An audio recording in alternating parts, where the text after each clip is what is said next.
സാധാരണമായതും അറിയപ്പെട്ടതുമായ കാരണങ്ങൾ വാസിത കൂടാതെ. കാര്യകാരണ ബന്ധങ്ങൾക്ക് അപ്പുറന്നല്ല, സാധാരണ കാരണവും അറിയപ്പെട്ട കാരണവും അല്ല. സാധാരണയായി അറിയപ്പെട്ട കാരണങ്ങൾ മുഖേനയല്ലാതെ ഉണ്ടാകുന്നത്. അപ്പോൾ വ്യക്തമാണ്, സാധാരണയായി അറിയപ്പെട്ട കാരണങ്ങൾ മുഖേനയല്ല എന്ന് പറഞ്ഞാൽ എന്തോ ഒരു അസാധാരണത അവിടെ ഉണ്ട്. അപ്പോൾ ഇത് കാര്യകാരണ ബന്ധങ്ങൾക്ക് അപ്പുറം എന്ന് പറഞ്ഞാൽ തെറ്റ്. എന്നാലും കൂടാതെ തെറ്റ്. എന്നാൽ പിന്നെ സാധാരണയായി അറിയപ്പെട്ട കാരണങ്ങൾ മുഖേനയല്ലാതെ എന്ന് പറഞ്ഞ പ്രശ്നമല്ല. ഇതാണ് മുസ്ലിയാരെ കുഴപ്പം. പടച്ചോനും പടപ്പുകളും എന്തല്ല, ഒന്നല്ല, അത് ഒന്നാണെന്നാണ് ഇപ്പോൾ സമസ്തക്കാർ പറഞ്ഞുകൊണ്ടിരിക്കുന്നത്. പിന്നെ ഡോക്ടറെ അടുത്ത് പോയി എനിക്ക് രോഗമുണ്ട് എന്ന് പറഞ്ഞാൽ അത് ഇതല്ലേ, അപ്പം അത് പറ്റൂല എന്നല്ലേ എന്ന് പറഞ്ഞാൽ, ഡോക്ടറെ അടുത്ത് പോയി എനിക്ക് രോഗമുണ്ട് എന്ന് പറയണത് അള്ളാഹു നമുക്ക് കാരണമാക്കിയ സംഗതിയാണ്. പക്ഷെ ആ ഡോക്ടറാണ് എനിക്ക് ശമനം തന്നതെന്ന് പറഞ്ഞാൽ എന്തായി?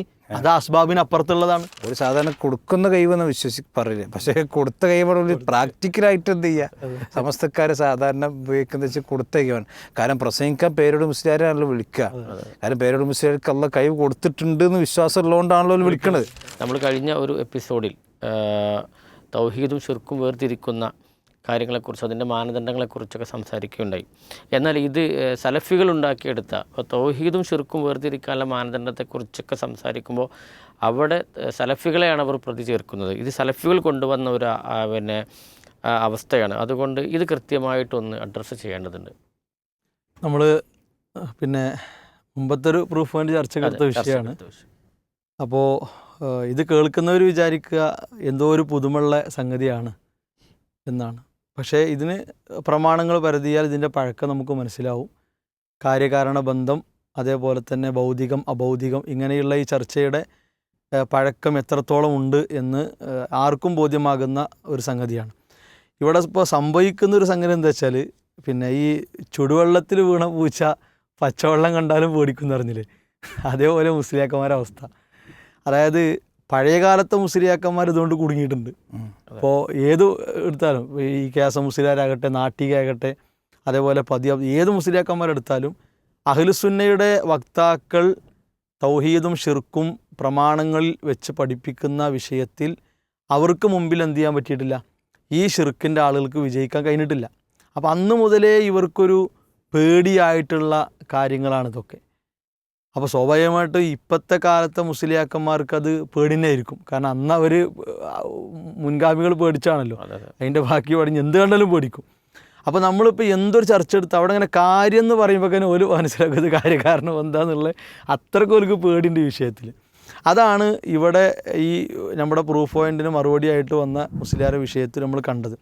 ഏതായാലും ആ മുസ്ലിയാരെന്നെ കാര്യമായി ചോദിച്ചതാണ്, ഈ തൗഹീദും ഷിർക്കും പഠിപ്പിക്കുന്നിടത്ത്, വിശദീകരിക്കുന്നിടത്ത് ഈ കാര്യകാരണ ബന്ധങ്ങൾക്ക് അപ്പുറം ഇപ്പുറം, അതേപോലെ ഭൗതികം അഭൗതികം, ഇതൊക്കെ നിങ്ങൾ ഉണ്ടാക്കിയതല്ലേ, ഇത് എവിടെയാണുള്ളത്? അപ്പോൾ നമ്മൾ കൃത്യമായിട്ട് എന്ത് ചെയ്തു, പിന്നെ നമ്മുടെ സംസാരത്തിൽ ചർച്ചയിൽ അതിൻ്റെ ആയത്ത് 2-3 ആയത്ത് ഓതി കൊടുത്തു, അതേപോലെ തഫ്സീർ വായിച്ചു കൊടുത്തു, ഹദീസും അതിൻ്റെ വിശദീകരണം വായിച്ചു കൊടുത്തു, എല്ലാം വായിച്ചു കൊടുത്തു. അപ്പോൾ അയാൾ പിന്നെ ഒരു മറുവാക്ക് വേണമല്ലോ, ആ മറുവാക്കുമായിട്ട് അയാൾ വന്ന് പിന്നെ ഒരു കുറഞ്ഞ സമയം സംസാരിച്ചു. അപ്പോൾ ആ സംസാരത്തിൽ ശരിക്കും നേളിച്ച് കണ്ടൊരു സംഗതി എന്താ വെച്ചാൽ, നമ്മളെന്താണോ അയാൾക്ക് ബോധ്യപ്പെടുത്തി കൊടുക്കാൻ തീരുമാനിച്ചത് അത് വ്യംഗ്യമായിട്ട് അംഗീകരിക്കുക, എന്നാൽ പരസ്യമായിട്ട് പറയാൻ പേടി. മൂപ്പരെ വാക്കിലെ ശരിക്കുണ്ട്, ഇതാണ് ഇവിടെ വിഷയം എന്നുള്ള മൂപ്പര് ബോധ്യപ്പെട്ട് ഇങ്ങനെ ആ വാക്കിലതുണ്ട്.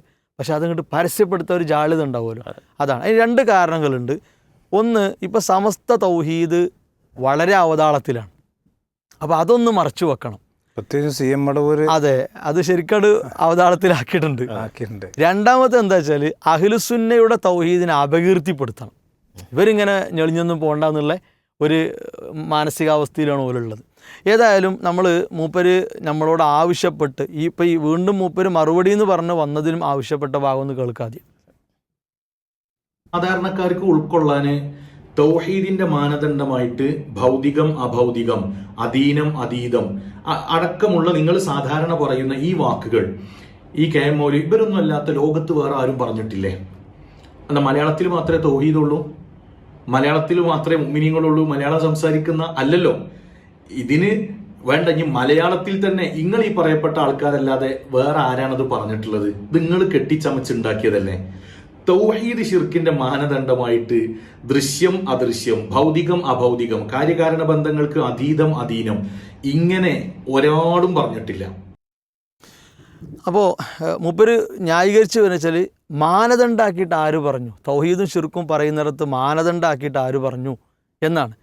അതിന് കൃത്യമായി നമ്മൾ തൗഹീദും ശിർക്കും അല്ലെങ്കിൽ അള്ളാഹുവിനെയും സൃഷ്ടികളെയും പരിചയപ്പെടുത്തുന്നിടത്ത് ഖുർആൻ ഇത് കൃത്യമായി പറഞ്ഞിട്ടുണ്ട് എന്ന് കഴിഞ്ഞ മറുപടിയിൽ നമ്മൾ ബോധ്യപ്പെടുത്തി കൊടുത്താണ്. അത് മൂപ്പർക്ക് തിരിഞ്ഞിട്ടുണ്ട്. അതിൽ നമ്മൾ ആദ്യം പറഞ്ഞു കൊടുത്തത് സൂറത്തുൽ ഫാത്തിഹയിൽ അൽഹംദുലില്ലാഹി റബ്ബിൽ ആലമീൻ, ഖുർആൻ്റെ തുടക്കം.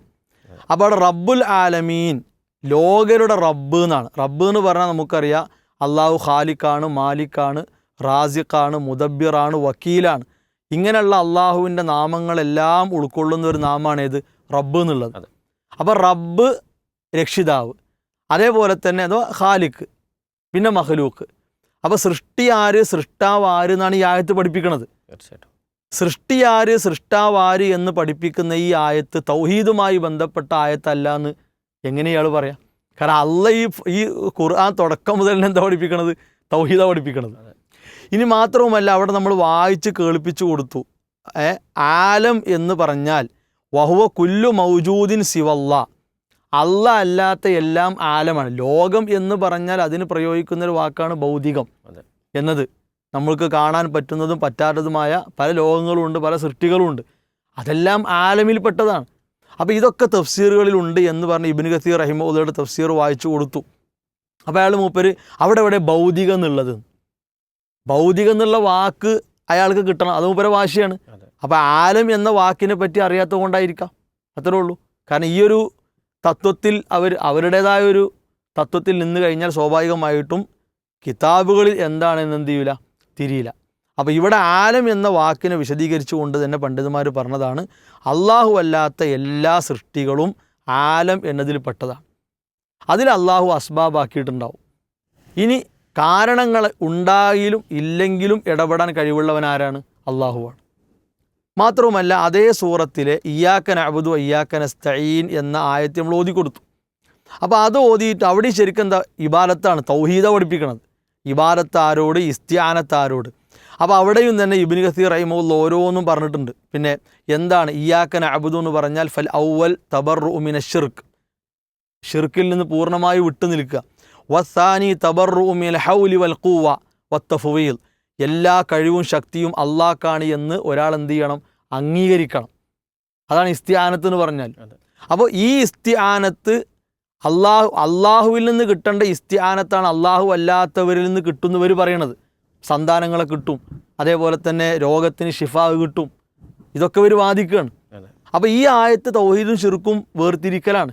എന്താണ് തൗഹീദ്, എന്താണ് ഷിർക്ക് എന്ന് പഠിപ്പിക്കുന്ന ആയത്താണിത്. ഇത് നമ്മൾ വായിച്ചു കൊടുത്തു. ഇനി അതിന് പുറമെ ഒന്നുകൂടി വ്യക്തമാകാൻ വേണ്ടി എന്ത് ചെയ്തു? ഇമാം റാസി റഹിമഉള്ള സൂറത്ത് അൻഫാലിലെ ആയത്തിനെ ഹുവല്ലദി അയ്യദക ബിനസ്രിഹി വബിൽ മുഅ്മിനീന എന്ന ആയത്ത്, അഥവാ അള്ളാഹു ആരാണ്? അയ്യദക ബിനസ്രിഹി, അവൻ്റെ സഹായം കൊണ്ട് നിങ്ങൾക്ക് ശക്തി നൽകുന്നു, വബിൽ മുഅ്മിനീന, മുഅ്മിനുകളെ കൊണ്ട് നൽകുന്നു. അപ്പോൾ ഇവിടെ അള്ളാഹിൻ്റെ സഹായം എന്ന് പറഞ്ഞാൽ അതിലെ തൗഹീദ് പറഞ്ഞാൽ, കാരണം അള്ളാഹിനോട് പ്രാർത്ഥിക്കുന്ന, അള്ളാഹിനോട് ചോദിക്കുന്നവർക്ക് അള്ള കൊടുക്കുന്ന കാര്യമാണ് അള്ളാഹിൻ്റെ സഹായം. അപ്പോൾ ആളുകളെ കബളിപ്പിക്കുക, എവിടെ തൗഹീദും ഷിർക്കും വേർതിരിക്കണതായിട്ട് ഇതവിടെ ഉള്ളത്. എന്നിട്ട് ഈ ആയത്തിന് വിശദീകരിച്ചപ്പോൾ ഇമാം റാസി റഹിമഹുല്ല പറഞ്ഞു കുല്ല അത്തഈദു ലൈസ ഇല്ലാ മിനല്ലാ ലാകിന്നഹു അലാ ഖിസ്മൈനി. ഇവിടെ ഈ അയ്യദക്കാന്ന് പറഞ്ഞല്ലോ, അഥവാ നിങ്ങൾക്ക് ശക്തി പകരും എന്ന് പറഞ്ഞാൽ അത് റബ്ബിൽ നിന്ന് തന്നെ കിട്ടുള്ളൂ, വേറെ ആരൊന്നും കിട്ടൂല എന്ന രണ്ട് രൂപത്തിൽ അതുണ്ട്. ആ രണ്ട് രൂപത്തിലാണ്. അതിലൊന്ന് അഹദുഹുമാ മാ യഹ്സുലു മിൻ ഗൈരി വാസിത്തത്തി അസ്ബാബിൻ മഅലൂമത്തിൻ മുഅതാദ, സാധാരണയായി അറിയപ്പെട്ട കാരണങ്ങൾ മുഖേനയല്ലാതെ ഉണ്ടാകുന്നത്. അപ്പോൾ വ്യക്തമാണ്, സാധാരണയായി അറിയപ്പെട്ട കാരണങ്ങൾ മുഖേനയല്ല എന്ന് പറഞ്ഞാൽ എന്തോ ഒരു അസാധാരണത അവിടെ ഉണ്ട്. അപ്പോൾ അതിനാണ് ഈ മുഅതാദ മഅലൂമ അസ്ബാബ് എന്ന് പറഞ്ഞ കാര്യകാരണങ്ങൾ. ഓക്കെ. മിൻ ഗൈരി വാസിത്ത എന്ന് പറഞ്ഞാൽ കാര്യകാരണങ്ങളല്ലാതെ, കൂടാതെ. അപ്പോൾ ഇത് കാര്യകാരണ ബന്ധങ്ങൾക്ക് അപ്പുറം എന്ന് പറഞ്ഞാൽ തെറ്റ്. എന്നാലും കൂടാതെ തെറ്റ്. എന്നാ പിന്നെ സാധാരണയായി അറിയപ്പെട്ട കാരണങ്ങൾ മുഖേനയല്ലാതെ എന്ന് പറഞ്ഞ പ്രശ്നമല്ല. ഇതാണ് മുസ്ലിയാരെ കുഴപ്പം. ഇനി വസാനി മാ യഹ്സുലു ബി വാസിത്തത്തി അസ്ബാബിൻ മഅലൂമത്തിൻ മുഅ്താദ, സാധാരണയായി അറിയപ്പെട്ട കാരണങ്ങൾ മുഖേന കിട്ടുന്നത്, ഇങ്ങനെ പറഞ്ഞ കുഴപ്പമില്ല. പക്ഷേ കാര്യകാരണ ബന്ധങ്ങളിലൂടെ എവിടുന്ന കിട്ടിയത്, ഇതാണ് കരണം മറിയൽ എന്ന് പറഞ്ഞാൽ. ശരിക്കും ഇങ്ങോട്ട് കുടുങ്ങിയിട്ട് ഇങ്ങോട്ട് ആകപ്പാട് എന്ത് ചെയ്യാണ്, ഇത് എടുക്കണോ എടുക്കണ്ടേ എന്നുള്ള അവസ്ഥയിലാണ്. ഫൽ ഔവൽ ഹുവൽ മുറാദു മിൻ ഖൗലിഹി അയ്യദക ബിനസ്രിഹി, ഇവിടെ ഒന്നാമതായി പറഞ്ഞതാണ് അയ്യദക ബിനസ്രിഹി എന്ന ആയത്ത്. വസാനി ഹുവൽ മുറാദു മിൻ ഖൗലിഹി വബിൽ മുഅ്മിനീന, മുഅ്മിനുകളെ കൊണ്ട് എന്ന് പറഞ്ഞതാണ് രണ്ടാമത്തത്. ഇത് ഇമാം റാസി റഹിമഹുള്ള പച്ചക്ക് വ്യക്തമാക്കിയ കാര്യമാണ്. അപ്പോൾ ഇതിന് മറുപടി പറഞ്ഞപ്പോൾ മൂപ്പർക്ക് തോന്നി ഇതിൻ്റെ ഏതെങ്കിലും ഒരു ഭാഗം പിടിച്ചില്ലെങ്കിൽ പെടുന്നറിയാം. അപ്പോൾ മൂപ്പര് അത് അയാളെ മറുപടിയിൽ പറയുന്നുണ്ട്. ഇപ്പം നമ്മൾ ഈ പറഞ്ഞതിനെ മൂപ്പർക്ക് വേണ്ടതാക്കിയിട്ടും പറ്റാത്തതാക്കിയിട്ടും മൂപ്പര് പറയണത് കേൾക്കാം. മാ യഹ്സുലു, നോക്കണം, മാ യഹ്സുലു മിൻ ഗൈരി വാസിത്തത്തി അസ്ബാബിൻ മഅലൂമത്തിൻ മുഅ്താദത്തിൻ, സാധാരണമായതും അറിയപ്പെട്ടതുമായ കാരണങ്ങൾ വാസിത്ത കൂടാതെ. കാര്യകാരണ ബന്ധങ്ങൾക്ക് അപ്പുറന്നല്ല, സാധാരണ കാരണവും അറിയപ്പെട്ട കാരണവും അല്ല. കാര്യകാരണമൊക്കെ ഉണ്ട്, പക്ഷെ സാധാരണ കാരണവും അറിയപ്പെട്ട കാരണവും അല്ല. ഇതല്ലേ അവിടെ അർത്ഥമുള്ളത്. കാര്യകാരണ ബന്ധങ്ങൾക്ക് അപ്പുറമാണ് നിങ്ങൾക്ക് എവിടുന്ന കിട്ടിയത്? നിങ്ങളുടെ വക ചേർത്തതല്ലേ. എന്തോന്ന് വായിച്ചിട്ട് എന്തോന്ന് അർത്ഥം പറയല. അപ്പൊ നമ്മളെ വക ചേർത്തതല്ലേ. ഈ ഇതിലെന്താ, അത് മൂപ്പർക്ക് കൈപ്പോണ്ട് ഇറക്കാൻ വയ്യ, എന്നാൽ മധുരം കൊണ്ട് തുപ്പാനും വയ്യ. ആ കോലത്തിലാണ് മൂപ്പരുള്ളത്. ഇനി മൂന്നാമത് നമ്മൾ കൊടുത്തത് പിന്നെ ഇമാം നവവി റഹിമഹുള്ള അദ്ദേഹത്തിൻ്റെ അൽ അർബഊൻ നവവി എന്ന ഗ്രന്ഥത്തിൽ സൂചിപ്പിച്ച ഹദീസ്. ആ ഹദീസിൻ്റെ എല്ലാവർക്കും അറിയുന്ന കാര്യമാണ്. അത് തൗഹീദ് പഠിപ്പിക്കാൻ വേണ്ടിയുള്ള ഹദീസാണ്. അതിലെ പിന്നെ 19ാമത്തെ ഹദീസ് എന്താണ്, മഹാനായ ഇബ്നു അബ്ബാസ് റളിയല്ലാഹു അൻഹു റസൂലുള്ളാഹി സ്വല്ലല്ലാഹു അലൈഹി വസല്ലം യാ ഗുലാം എന്ന് പറഞ്ഞ് പഠിപ്പിച്ചു കൊടുക്കുകയാണ്. അതിൽ ഇദാ സഅൽത ഫസ്അലില്ല, നീ ചോദിക്കുകയാണെങ്കിൽ അള്ളാഹിനോട് ചോദിക്കണം. വൈദസ്തഅൻത ഫസ്തഇൻ ബില്ലാ, നീ സഹായം തേടുകയാണെങ്കിൽ അള്ളാഹിനോട് തേടണം. ഇത് തൗഹീദും ശിർക്കും പഠിപ്പിക്കലല്ല എന്ന് ഇത് കേൾക്കുന്നൊരു സാധാരണക്കാരന് പറയാൻ പറ്റില്ല, പക്ഷെ മുസ്ലിംകൾക്ക് പറയേണ്ടി വരും. കാരണം ഇതാണ് അവസ്ഥ. എന്നിട്ട് ഈ ഹദീസിനെ വിശദീകരിച്ചപ്പോൾ ഇമാം നവവി റഹിമഹുള്ള അവിടെ രണ്ടും പറഞ്ഞു.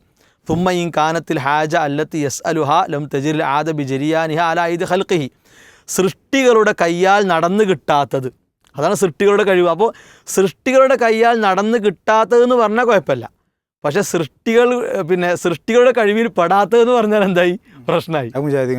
അത് നമ്മൾ ഉണ്ടാക്കിയതായി. എന്തൊരവസ്ഥയാലോചിച്ചാണ്. എന്നിട്ട് പിന്നെ കതലബിൽ ഹിദായ വൽ ഇൽമു വൽ ഫഹ്മു ഫിൽ ഖുർആനി വസ്സുന്ന, അങ്ങനെ ഓരോന്നും പറഞ്ഞു. അവിടെ ഷിഫാവ് മറന്നൊക്കെ പറയുന്നുണ്ട്. അപ്പോൾ ഇയാൾ ചോദിക്കുകയാണ്, പിന്നെ ഡോക്ടറെ അടുത്ത് പോയി എനിക്ക് രോഗമുണ്ടെന്ന് പറഞ്ഞാൽ അത് ഇതല്ലേ, അപ്പോൾ അത് പറ്റൂല എന്നല്ലേ എന്ന് പറഞ്ഞാൽ, ഡോക്ടറെ അടുത്ത് പോയി എനിക്ക് രോഗമുണ്ട് എന്ന് പറയണത് അള്ളാഹു നമുക്ക് കാരണമാക്കിയ സംഗതിയാണ്. പക്ഷെ ആ ഡോക്ടറാണ് എനിക്ക് ശമനം തന്നതെന്ന് പറഞ്ഞാൽ എന്തായി, അത് അസ്ബാബിന് അപ്പുറത്തുള്ളതാണ്. ഇതുപോലും തിരിച്ചറിയാൻ പറ്റാത്ത വിധം ഇവർ ഷിയാ, സൂഫി, അശ്അരി, മാതുരീദി വിശ്വാസങ്ങൾക്ക് അടിമപ്പെട്ടു പോയിട്ടുണ്ട് എന്നർത്ഥം.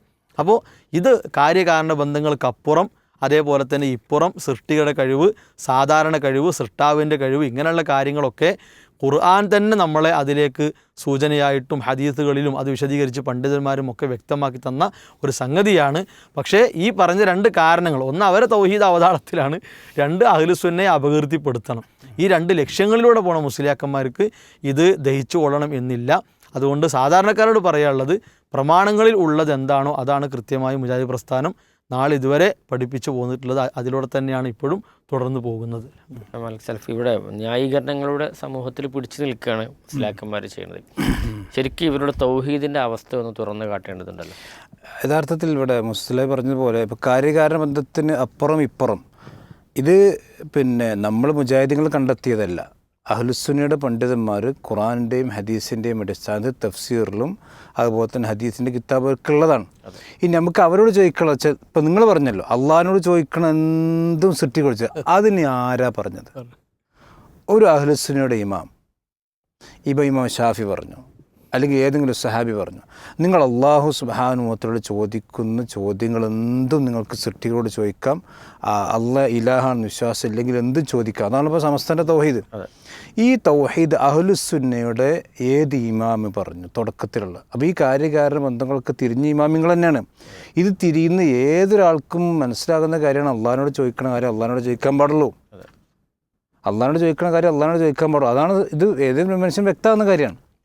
ഈ രണ്ടാമത്തെ എന്താ വെച്ചാൽ ഈ പറയുന്ന കാര്യങ്ങൾ ഇപ്പോൾ വിശുദ്ധ ഖുർആൻ ഒരൊറ്റ ആയത്ത് മാത്രം മതി. സൂറത്തുൻ നഹലിലെ 17-ാമത്തെ ആയത്തിൽ അള്ളാഹ് പറഞ്ഞ എന്താ, അഫമൻ യഖ്ലുഖു കമൻ ലാ യഖ്ലുഖു, സൃഷ്ടിയും സൃഷ്ടാവും ഒരുപോലെയാകുമോ? ഈ ഒറ്റ ചോദ്യം മതി, സമസ്തൻ്റെ എല്ലാ ആപ്പീസും പൂട്ടുമല്ലോ. അത് അള്ളാഹു സുബ്ഹാനഹു വ തആല സൃഷ്ടികളെ പോലല്ല, സൃഷ്ടികൾ അള്ളാഹിനെ പോലല്ല. അഫമൻ യഖ്ലുഖു കമൻ ലാ യഖ്ലുഖു. അപ്പോൾ സൃഷ്ടികളാരും ഖാലിഖല്ല എന്നാണല്ലോ നമ്മളൊക്കെ വാദം. കാരണം ഖാലിഖ് അല്ലാഹ് മാത്രമേ ഉള്ളൂ. ഇനിയിപ്പോൾ ഇപ്പം പടച്ചോനായി വിശ്വാസമൊക്കെ വരുന്നുണ്ട്, അത് വേറെ വിഷയം. അപ്പോൾ ഏതായത് അഹ്ലുസുന്നയുടെ വിശ്വാസം എന്താണ്, സൃഷ്ടിയും സൃഷ്ടാവും രണ്ടാണ്. അപ്പോൾ ആ സൃഷ്ടിയോട് ചോദിക്കുന്ന കാര്യങ്ങൾ സൃഷ്ടിയോട് ചോദിക്കുക, അതിനാണ് സാധാരണ കാര്യകാരണബന്ധത്തിന് അപ്പുറത്തുള്ള ചോദിക്കുക. ഇത് മുസ്ലിയാക്കന്മാരെന്താ വെച്ചാൽ എല്ലാവരുടെയും അവരുടെ ജീവിതത്തിലുള്ള കാര്യം തന്നെയാണ്. ഇപ്പോൾ ഒരു പിന്നെ അസുഖം വന്നാൽ ഇവർ ആ എഞ്ചിനീയർത്ത് പോകണില്ലല്ലോ, ഒരാടുത്താ പോവുക, ഡോക്ടറത്തെ പോവുക. കാരണം അയാൾക്ക് ഉള്ള കഴിവെന്താ വെച്ചാൽ ഈ രോഗം മനസ്സിലാക്കി ചികിത്സിക്കാനുള്ള കഴിവുണ്ട് എന്നുള്ളതാണ് ഒരു വിശ്വാസം. ഒരു സാധാരണ കൊടുക്കുന്ന കഴിവെന്ന് പറയില്ല. പക്ഷേ കൊടുത്ത കഴിവാണ് പ്രാക്ടിക്കലായിട്ട് എന്ത് ചെയ്യുക, സമസ്തക്കാർ സാധാരണ ഉപയോഗിക്കുന്നത് വെച്ചാൽ കൊടുത്ത കഴിവാണ്. കാരണം പ്രസംഗിക്കാൻ പേരോട് മുസ്ലിയാരാണല്ലോ വിളിക്കുക. കാരണം പേരോട് മുസ്ലിയാർക്ക് ഉള്ള കഴിവ് കൊടുത്തിട്ടുണ്ട് എന്ന് വിശ്വാസം ഉള്ളതുകൊണ്ടാണല്ലോ വിളിക്കുന്നത്. അപ്പോൾ യഥാർത്ഥത്തിൽ ഈ കാര്യകാരണ ബന്ധമൊക്കെ അവർ അംഗീകരിക്കുന്നതും നിത്യജീവിതത്തിൽ കൊണ്ടു നടക്കുന്നതാണ്. പിന്നെ ഈ തൗഹീദ് ശിർക്കും പറയുമ്പോൾ ഞങ്ങളത് ശിർക്കല്ല എന്ന് ഒളിപ്പിച്ചെടുക്കാൻ വേണ്ടിയിട്ട് എന്ത് ചെയ്യാണ്, ഈ കാരണം മറിയണം. ഈ ഒരൊറ്റ ആയത്ത് സാധാരണക്കാർ ചിന്തിച്ചാൽ മതി. അഫമൻ യഖ്ലുഖു കമൻ ലാ യഖ്ലുഖു, ഇത് തുല്യമാണോ? ഇത് അള്ളാൻ്റെ ചോദ്യമാണ്. സൃഷ്ടിച്ചവനും സൃഷ്ടിക്കാത്തവനും തുല്യരാകും. പിന്നെ മുജാഹിദീങ്ങളുടെ മറുപടി, മുസ്ലിമീങ്ങളുടെ മറുപടി, അഹ്ലുസുന്നയുടെ മറുപടി എന്താ, തുല്യല്ല. അപ്പോൾ അള്ളാഹിനോട് ചോദിക്കണം, സൃഷ്ടിയോട് ചോദിക്കണം. അപ്പോൾ ഇത് കൃത്യമായി സിമ്പിളായി ഇത് മുജാഹിദീങ്ങൾ ഉണ്ടാക്കിയ നിർവചനമൊന്നുമില്ല. ഇപ്പോൾ നവവിൻ്റെതോടെ വായിച്ചു. അപ്പോൾ നവവി അതെന്നെ മുജാഹിദീങ്ങൾ പറഞ്ഞിട്ടുള്ളൂ, അതെന്നെ കേമോലിയും പഠിപ്പിച്ചിട്ടുള്ളൂ, അതെന്നെ സലഫികൾ പഠിച്ചത്. സലഫികൾ കേരളത്തിൽ സ്പെഷ്യൽ തൗഹീദല്ല, ലോകത്തിലുള്ള എല്ലാ ആളുകളും പഠിപ്പിച്ച തൗഹീദും ഈ മുസ്ലിയാക്കന്മാർ മനസ്സിലാക്കിയ തൗഹീദും. പിന്നെ ഇപ്പോൾ വെച്ചത് തർക്കിക്കാൻ വേണ്ടിയിട്ട് പിന്നെ സാധാരണക്കാരെ പറ്റിക്കാൻ വേണ്ടി മാത്രമാണ് ഈ കാര്യങ്ങളൊക്കെ അവർ പറഞ്ഞുകൊണ്ടിരിക്കുന്നത്. അപ്പോൾ സാധാരണക്കാർ ചിന്തിച്ചാൽ മതി, പടച്ചോനും പടപ്പുകളും എന്തല്ല, ഒന്നല്ല, അത് ഒന്നാണെന്നാണ് ഇപ്പോൾ സമസ്തക്കാർ പറഞ്ഞുകൊണ്ടിരിക്കുന്നത്. അത് യഥാർത്ഥത്തിൽ ഇസ്ലാമിൻ്റെ തൗഹീദല്ല എന്ന് മനസ്സിലാക്കിയാൽ സലഫികൾ പറഞ്ഞാണ് ശരി എന്ന് ഏതൊരാൾക്കും മനസ്സിലാവും. കാര്യങ്ങൾ ഇത്രത്തോളം വ്യക്തമാണ്. അതുകൊണ്ട് തന്നെ വിശദമായി നമ്മൾ മനസ്സിലാക്കേണ്ടതുണ്ട്, പഠിക്കേണ്ടതുണ്ട്.